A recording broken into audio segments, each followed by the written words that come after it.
இந்த பதிவு சரியானதான்னு நீங்கள் தாங்க கமெண்ட்டில் சொல்லணும். என்னன்னு கேட்டிங்கன்னா, நேற்று ஒரு விசேஷத்துக்கு சென்றிருந்தேங்க.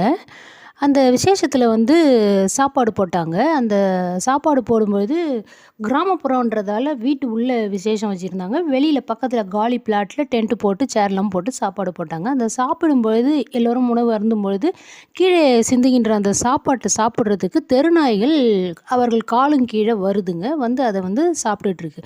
இதை பார்த்து அந்த உறவினர்கள் ஒருத்தவர் என்ன பண்ணார், ஒரு தடி ஒன்று எடுத்து அந்த தெருநாய்களை விரட்டி அடித்து கொண்டிருந்தார். ஏங்க அந்த மாதிரி செய்யணும்? 1000 பேரை கூட்டி சாப்பாடு போடுறோம். அங்கே வந்தது ஒரு 3, 4 நாய் தாங்க இருக்கும். அவைகளுக்கு ஏன் ஒரு வாழை இலையில ஓரமாக வெறும் மோர் சாதம் வைத்தா கூட அழகாக அவைகள் வயிறு ஃபுல்லாக சாப்பிட்டுட்டு ஓடி போயிடும். திருப்பி இங்கே வராது. அவைகளுக்கு வயிறு நிறைந்து விட்டால் ஏன் இங்கே வரப்போகுது? ஓடிவிடும் இல்லையா?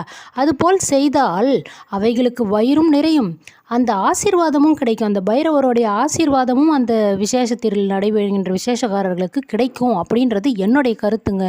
பெரும்பாலும் அடித்து விரட்டாமல் இதுபோல் செய்துவிட்டால் நல்லது அப்படின்னு நான் நினைக்கிறேங்க. நீங்கள் என்ன நினைக்கிறீங்கன்னு எனக்கு கமெண்ட்டில் சொல்லுங்கள். இது பெரும்பாலும் கிராமப்புறங்களில் தான் நடக்குது, டவுன்லலாம் கிடையாது. ஏன்னா அவைகள்லாம் வந்து எச்சி இலைன்றோம் இல்லைங்களா, அதை தான் போடுவாங்க, அதை சாப்பிட்டுட்டு போயிடும். வேறு ஒரு மண்டபம் அது போன்ற இடங்களில் தான் நகர்ப்புறங்கள்லாம் விசேஷம் வைக்கிறாங்க. கிராமப்புறங்களில் தாங்க நடக்குது. அப்போது கிராமப்புறங்களில் வைக்கின்ற விசேஷங்கள் வைக்கின்ற அனைவருக்கும் இந்த பதிவு சமர்ப்பணம் அப்படின்னு கேட்டுக்கிறேங்க.